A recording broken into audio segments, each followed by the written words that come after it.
ગાંધીનગર જિલ્લાના દહેગામ તાલુકાની આશા ફેસિલિટર બહેનોને તેમની કામગીરી પ્રમાણે પગાર નહીં મળતો હોવાથી ઉગ્ર વિરોધ કરવામાં આવ્યો હતો। દહેગામ તાલુકાના ફરજ બજાવતા આશા અને આશા ફેસિલિટર બહેનોને મળતા પગાર બાબતે અસંતોષ છે, જેને લીધે આજરોજ દહેગામ તાલુકાની ફેસિલિટર બહેનો અને આશાઓ દ્વારા ઓનલાઈન કામગીરીનો બહિષ્કાર કરવાની ચીમકી આપી હતી। આવેદનપત્રમાં જણાવવામાં આવ્યું છે કે બહેનોને કામગીરી મુજબ પગાર મળતો નથી, દિવસે ને દિવસે કામગીરી વધારે દેવામાં આવે છે અને ઓનલાઈન કામ વધારે આપવામાં આવે છે, જેનો અમે ઉગ્ર વિરોધ કરીએ છીએ।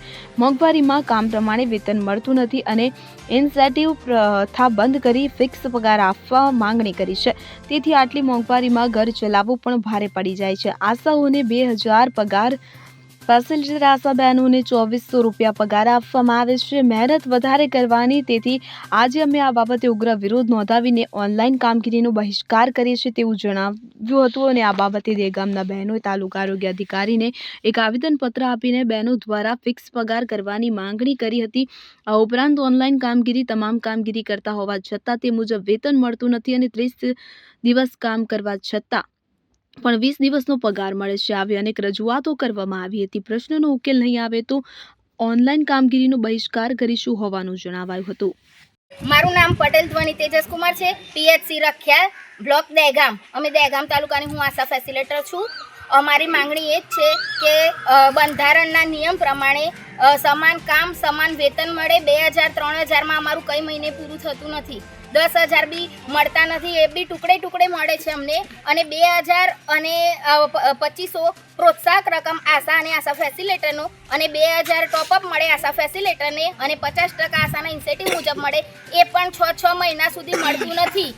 અને મોટા અધિકારીઓનો પગાર 1.5 લાખ હોય એમએલએનો, તો એ દર મહિને થઈ જાય છે, બરાબર। એટલે અમારી એ જ માન્ય છે કે રોજ અમે કામ કરીએ છીએ। મારી આશાઓ જ્યાં આરોગ્યના કોઈ મોટા અધિકારી કે કર્મચારી ના પહોંચી શકો તો છેવાડાના વિસ્તાર સુધી ઘરે જઈને આરોગ્યની નમોશ્રી યોજના, અતિ જોખમી, એ બધી સગર્ભાઓના ઘરે જઈને સેવાઓ આપે છે, એમને લાભ અપાવે છે। સિવિલમાં અડધી રાત્રે સમયની ચિંતા કર્યા વગર રાત્રે પણ આશાઓ જોખમી સગર્ભાનો જીવ બચાવે છે। અમને જ્યારે 2007માં લીધા આશાઓની પોસ્ટ આવી, જ્યારે 18-19 વર્ષ પહેલા, મારા બી 16 વર્ષ છે આ જોબમાં, પણ ત્યારે નક્કી કર્યું હતું કે માતા અને બાળ મરણ અટકાવો અને ફિલ્ડ વર્કની કામગીરી કરો।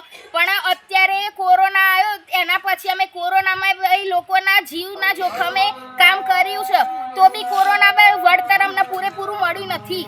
અને અત્યારે બી ઓનલાઈન કામગીરી, PMVYના ફોર્મ ભરો, ટેકોમાં એન્ટ્રી કરો, આ કરો તે કરો, બધું NCDની સેવાઓ, NCDના દર મહિને પૈસા નહીં મળતા ટાઈમસર, આભા કાર્ડ કાઢો, લોકોના ઘરે પીએસસીના દહેગામ તાલુકામાંથી બોલે છું, સવિતાબેન છત્રસિંહ ઝાલા, ગામ કરજોદરા। પણ હું દહેગામ તાલુકામાંથી બોલું છું। 17 વર્ષથી હું નોકરી કરું છું। ત્યારે અમને ખાલી ANC બહેનોને હાચવવાનું જ કીધું હતું બાળકોને। અત્યારે બધી જ કામગીરી ઓનલાઈન, બધી કામગીરી અમને સોંપી દીધી છે। કોઈ મહેનતાણું મળતું નથી। માનદ વેતન ઉપર અમને નહીં ચાલે, ફિક્સ પગાર જોઈએ, માનદ વેતન નહીં ચાલે। અને 2500 રૂપિયા આપે છે, એમાં આટલી મોંઘવારીમાં અમારું કશું પૂરું થતું નથી। એક તેલનો ડબ્બો પણ નહીં આવતો, એટલે 2500માં અમારો વધારો નહીં આવતા। આંગણવાડી બહેનોનો 24,000 પગાર, અમારે કશું જ નહીં।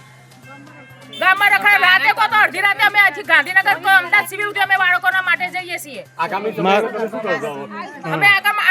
અમારું કામ કરવા તૈયાર છે, પણ અમને પગાર કરો, ફિક્સ પગાર આપો।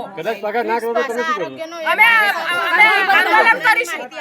ખૂણા 3 થી 4 કિલોમીટર આખા ખેતર વિસ્તારમાં ચાલીએ છીએ। અમે એક વિસ્તાર બાકી નહીં મૂકતા।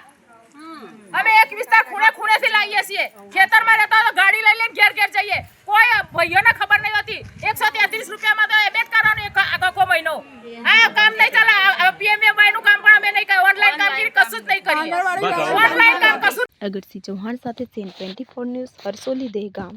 હવે જુઓ દેશ દુનિયાની તમામ ખબરો તમારી આંગળીના ટેરવે।